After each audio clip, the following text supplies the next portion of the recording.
नमस्कार। आज हम बात करने वाले हैं एम्स सीआरई नर्सिंग भर्ती 2025 के बारे में। हमारे पास द नर्सिंग ऑफिसर ब्लॉग का एक लेख है और हम उसी के आधार पर जो मुख्य बातें हैं उन पर गौर करेंगे। तो देखिए, एम्स ने यानी अखिल भारतीय आयुर्विज्ञान संस्थान ने ग्रुप बी और सी पदों के लिए एक सीआरई कॉमन रिक्रूटमेंट एग्जाम 2025 की घोषणा की है। और इसमें खास बात यह है कि नर्सिंग के कुल 165 पद हैं। और ये पद सिर्फ एम्स के लिए नहीं है, बल्कि जेपमर, पुडुचेरी, दिल्ली में एलएचएमसी, आरएमएल जैसे कई बड़े संस्थानों के लिए हैं। तो हमारा मकसद यही है कि इस भर्ती से जुड़ी सारी जरूरी जानकारी समझें, खासकर उनके लिए जो नर्सिंग में सरकारी नौकरी ढूंढ रहे हैं। हाँ, बिल्कुल। ये बीएससी नर्सिंग या जीएनएम कर चुकी नर्सों के लिए वाकई एक बहुत ही सुनहरा मौका है। और जैसा आपने कहा, दिलचस्प बात ये है कि ये एक सेंट्रलाइज्ड परीक्षा है। मतलब एक ही एप्लीकेशन, एक ही एग्जाम से इतने सारे टॉप इंस्टीट्यूट्स के दरवाजे खोल सकते हैं। ये प्रोसेस को काफी आसान बना देता है ना? हाँ, बिल्कुल। प्रक्रिया आसान हो जाती है, लेकिन तारीखों का ध्यान रखना बहुत जरूरी है। ऑनलाइन आवेदन 12 जुलाई से शुरू हो चुके हैं और आखिरी तारीख है 31 जुलाई शाम 5 बजे तक।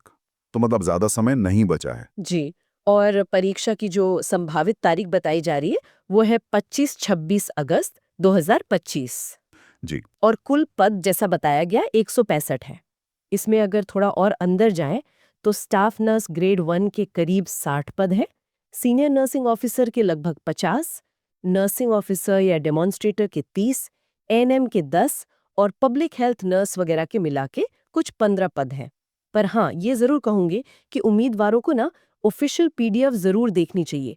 उसमें एकदम सटीक जानकारी मिलेगी, किस इंस्टीट्यूट में किस कैटेगरी में कितनी वैकेंसी है। सही कहा। वो डिटेल्स तो वही मिलेंगी। अब आते हैं पात्रता पर, माने एलिजिबिलिटी पर।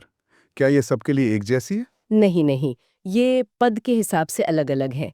जैसे अगर स्टाफ नर्स ग्रेड 1 की बात करें तो बीएससी नर्सिंग या जीएनएम के साथ 2 से 3 साल का अनुभव चाहिए। अच्छा। हाँ, और सीनियर नर्सिंग ऑफिसर के लिए बीएससी नर्सिंग ऑनर्स चाहिए और साथ में 3 साल का अनुभव। और अगर डेमोन्स्ट्रेटर या नर्सिंग ट्यूटर जैसे पदों की बात करें तो उसके लिए एमएससी नर्सिंग जरूरी है। तो अनुभव का फर्क है पदों के हिसाब से। ओके ओके, मतलब अनुभव काफी मैटर करता है इसमें। और इसके अलावा रजिस्ट्रेशन वगैरह? हाँ, वो तो अनिवार्य है। राज्य या इंडियन नर्सिंग काउंसिल से वैलिड रजिस्ट्रेशन होना ही चाहिए। आयु सीमा भी पद के हिसाब से है, मोटे तौर पर 18 से 35 साल के बीच, लेकिन जो आरक्षित श्रेणियां हैं उनके लिए नियमों के अनुसार छूट मिलेगी। ठीक है। तो पात्रता समझ आ गई। अब आते हैं सबसे अहम सवाल पर, वेतन। सैलरी कैसी है इसमें? सैलरी काफी अच्छी है। ये पे लेवल 6 से लेवल 7 के बीच है। अगर रुपयों में देखें तो करीब 44,900 रुपए से 1,42,400 रुपए प्रति माह बेसिक पे बनता है। अरे वाह। जी। और इसके ऊपर से महंगाई भत्ता यानी डीए, मकान किराया भत्ता एचआरए और ट्रैवल अलाउंस टीए जैसे सरकारी भत्ते भी जुड़ते हैं। तो कुल मिलाकर पैकेज काफी आकर्षक बन जाता है। पोस्टिंग भी पूरे भारत में हो सकती है, अलग अलग एम्स कैंपस, जिपमर, पुडुचेरी, दिल्ली के एलएचएमसी, आरएमएल और दूसरे संबंधित संस्थानों में। ये तो वाकई बढ़िया है। अच्छा, अब ये बताइए कि सिलेक्शन प्रोसेस कैसा है? क्या बहुत मुश्किल है? इंटरव्यू वगैरह होंगे? नहीं, प्रोसेस काफी सीधा रखा गया है। एक कंप्यूटर बेस्ड टेस्ट होगा, मतलब सीबीटी। इसमें ज्यादातर सवाल नर्सिंग विषयों से ही होंगे, करीब 60 से 70%। और बाकी का जो 30-40% हिस्सा है, उसमें जनरल एप्टीट्यूड, इंग्लिश, रीजनिंग वगैरह आएगा। अच्छा। और अच्छी बात यह है कि ज्यादातर पदों के लिए कोई इंटरव्यू नहीं है।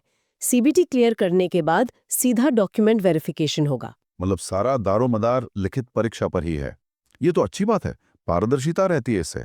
अप्लाई कैसे करना है? प्रक्रिया क्या है? आवेदन पूरा ऑनलाइन है।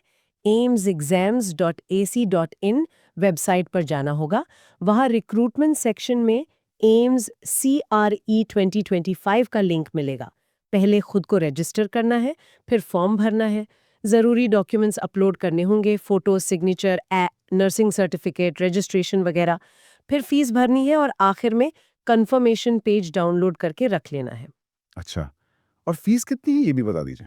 फीस जनरल और ओबीसी उम्मीदवारों के लिए 3,000 रुपए है और SC ST और EWS उम्मीदवारों के लिए ये 2,400 रुपए है। पर जो दिव्यांग उम्मीदवार हैं, पीडब्ल्यूडी और सभी महिला उम्मीदवार, उनके लिए कोई फीस नहीं है। ये एक अच्छी बात है। हाँ, ये तो बहुत अच्छा कदम है।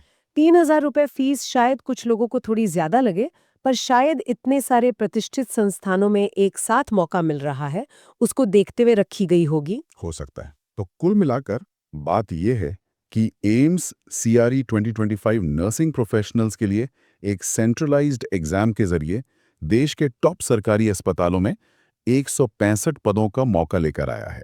आखिरी तारीख 31 जुलाई है और परीक्षा अगस्त के आखिर में हो सकती है। बिल्कुल, निश्चित रूप से ये उन नर्सिंग प्रोफेशनल्स के लिए एक बड़ा मौका है, जो एक अच्छी, स्थिर सरकारी नौकरी चाहते हैं, वो भी इतने बड़े संस्थानों में।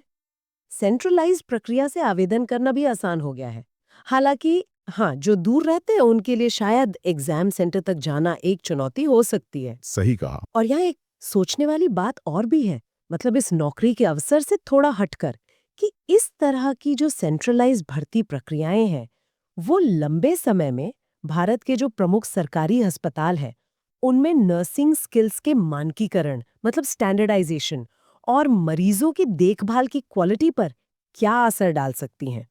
ये एक अहम सवाल है, जिस पर शायद आगे सोचने की जरूरत है। बिल्कुल। ये एक महत्वपूर्ण बिंदु है। खैर, आज के लिए इतना